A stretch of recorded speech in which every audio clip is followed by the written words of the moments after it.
Hello everyone, I welcome you all for the today's session of Daily Current Affairs.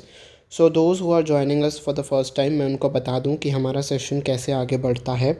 आपकी screen के ऊपर एक question आता है, हम उसके रिगार्डिंग आंसर को डिस्कस करते हैं। Then after discussing the answer, उस क्वेश्चन से रिलेटेड जो भी इन्फॉर्मेशन होती है या फिर न्यूज़ होती है वो मैं आपको ब्रीफ में बताता चलता हूँ, ठीक है। And at the end of the session हम कुछ न्यूज़ को वन लाइनर के फॉर्म में भी कवर करते हैं। So MCQ plus one liner form is the format of our session, ठीक है।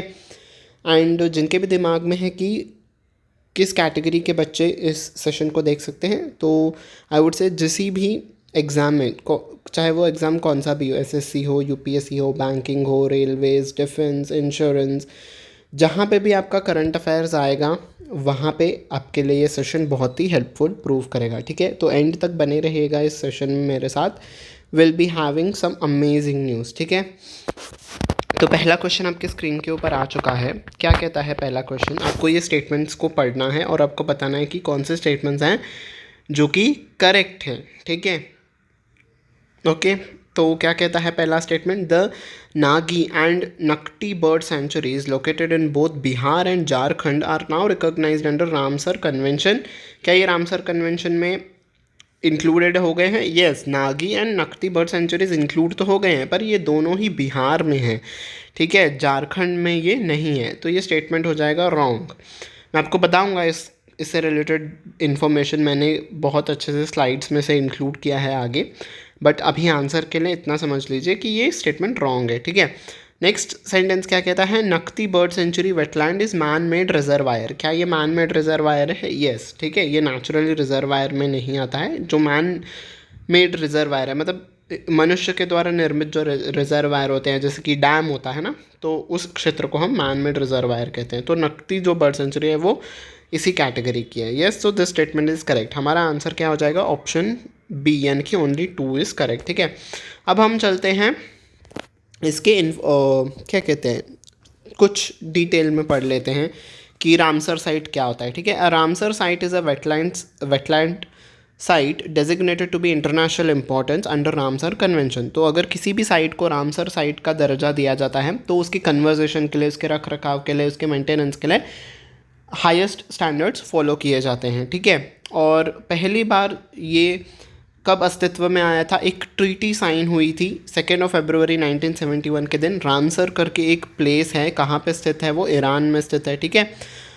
और यूनेस्को ने इस ट्रीटी का प्रस्ताव रखा था। तो जो भी व्यक्ति इस ट्रीटी में, आई वुड से जो भी कंट्रीज़ इस ट्रीटी का पार्ट बन के अपने लैंड, जो भी लैंड साइट्स होते हैं, अगर वो उसको रामसर वेटलैंड साइट डिक्लेयर करते हैं तो उसको हाईएस्ट डिग्री ऑफ प्रोटेक्शन दिया जाता है, ठीक है। जो नकती बर्ड सेंचुरी की तरफ हम आते हैं, was develop primarily through irrigation through construction of Nakti dam. तो नकती डैम जब बन रहा था, ये स्पेशली इरीगेशन के लिए बनाया गया था। तो वहाँ पे जब ये इन्होंने मैन मेड रिजर्वायर है ना, तो जब ये बन गया तो वहाँ पे देखा गया कि बहुत सारी बर्ड की स्पीशीज़ भी माइग्रेट करके आने लगी, ठीक है। तो उनको बचाने के लिए, उनके उनके स्पीसीज़ को कंजर्व करने के लिए इसे रामसर साइट अब डिक्लेयर किया गया है, ठीक है।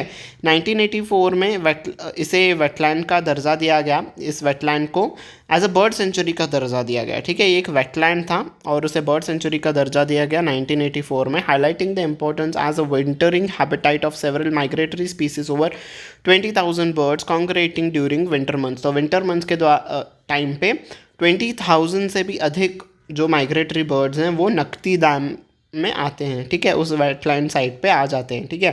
This includes one of the largest congregations of red crested pochard. हाँ जी, तो हम कहाँ पे थे?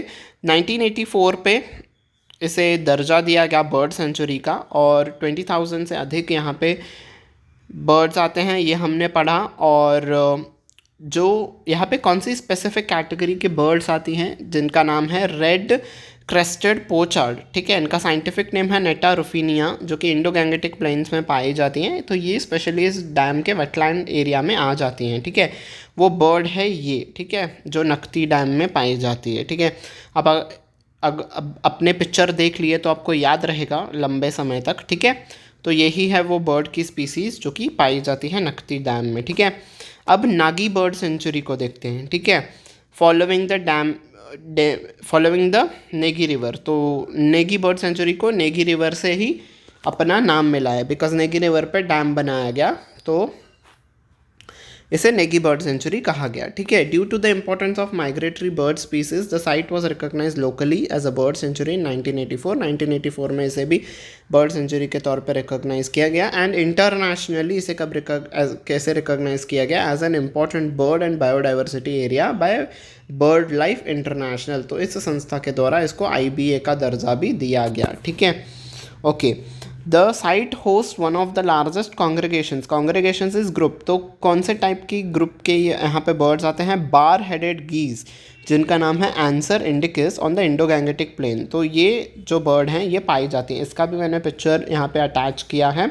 तो ये है वो बर्ड्स जो नागी बर्ड सेंचुरी में पाई जाती हैं। ठीक है, तो इनके कंजर्वेशन के लिए ही इसे वेटलैंड का दर्जा दिया गया है। ठीक है, सारी इन्फॉर्मेशन क्लियर हो गई। नेक्स्ट क्वेश्चन की तरफ हम चलते हैं।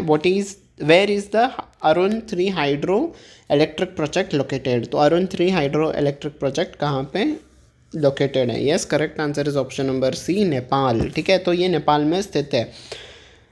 हाइड्रो इलेक्ट्रिक इज़ पानी से जब बिजली बनाई जाती है हम उसे हाइड्रो इलेक्ट्रिक कहते हैं। ठीक है, तो इंडिया का नेपाल के साथ MOU हुआ था कि नेपाल से हम लोग हाइड्रो इलेक्ट्रिक पावर को परचेस करेंगे। ठीक है, तो उसी प्रोग्राम के तहत अरुण 3 करके एक प्रोजेक्ट भी लॉन्च किया गया है नेपाल में। ठीक है, और इसका उद्घाटन पुष्पकमल दहल प्रचंड जी ने किया है। ठीक है, next question, which organisation released state of ocean report 2024। तो स्टेट ऑफ ओशन रिपोर्ट जाहिर की गई है तो 2024 के लिए। इसे कौन सा इंस्टीट्यूशन पब्लिश करता है? Yes, correct answer is option number B, UNESCO. ठीक है, तो इसमें ओशियन का जो क्या करंट स्टेटस है ये बताया गया है, कैसे ओशियंस वार्म हो रहे हैं और इसके वजह से कितना वहाँ के बायोडाइवर्सिटी को नुकसान हो रहा है, वहाँ पे जो भी स्पीशीज़ है, फ्लोरा एंड फाउना है, उसे बहुत ज़्यादा नुकसान पहुँच रहा है। तो हमें जल्द से जल्द कड़े कदम उठाने पड़ेंगे,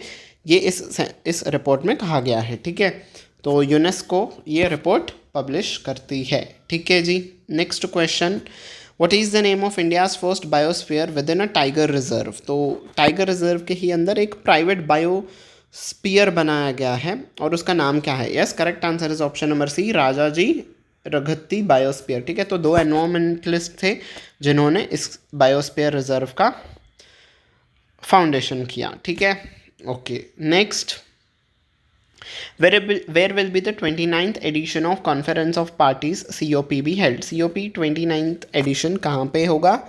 yes, correct answer is option number B, Baku. Baku कहाँ पे आता है? अजरबैजान में आता है। ठीक है, ओके। नेक्स्ट क्वेश्चन, चलो क्वेश्चंस का तो हो गया है अंत, अब हम चलते हैं वन लाइनर न्यूज़ के फॉर्म पे। ठीक है, 8 जून यानी कि आज ही के दिन वर्ल्ड ओशियंस डे भी मनाया जाता है। ठीक है, इसीलिए स्टेट ऑफ ओशियंस रिपोर्ट भी जाहिर की गई थी। ठीक है, तो to raise the awareness about necessity of protecting ocean and sustainable development goals that can be achieved through it. तो इस डे को किस लिए मनाया जाता है? ताकि हम लोगों को अवेयर कर सके कि हमें हमारे ओशियंस को प्रोटेक्ट करना है। ठीक है, और इस साल की थीम क्या थी? Awaken new depths. ठीक है, तो न्यू डेप्थ्स को अवेक करना है, ये इस साल की थीम थी, और एक एक्शन थीम भी बनाई गई है। ठीक है, इस साल के वर्ल्ड ओशियंस डे के लिए। ठीक है, ये this was a normal theme और एक्शन थीम है, तो दोनों अलग अलग है, आप ध्यान से इसे पढ़ लीजिएगा। तो एक्शन थीम क्या है? Catalysing action for our future and climate. ठीक है, तो ये थी इस साल की एक्शन थीम। नेक्स्ट, 8 जून को ही वर्ल्ड ब्रेन ट्यूमर डे भी बनाया जाता है। इसे पहली बार सन 2000 में यानी कि 2000 में इसे मनाया गया था, और इस बार की थीम है ब्रेन हेल्थ एंड प्रिवेंशन। ठीक है, इस थीम को भी याद रखिएगा। ठीक है, so yes, thank you very much, आप मेरे साथ इस सेशन में यहाँ तक बने रहे। I hope you have like this session. If you have liked it, don't forget to hit on the like button and don't forget to hit on the share button as well. ठीक है, और आप subscribe भी कर लेना, bell icon पर भी press कर देना, ताकि आने वाले क्लासेस की नोटिफिकेशन आपको टाइम टू टाइम मिलती रहे। ठीक है जी, on this note I take your leave until we meet next time. Take very good care of yourself. Bye bye everyone.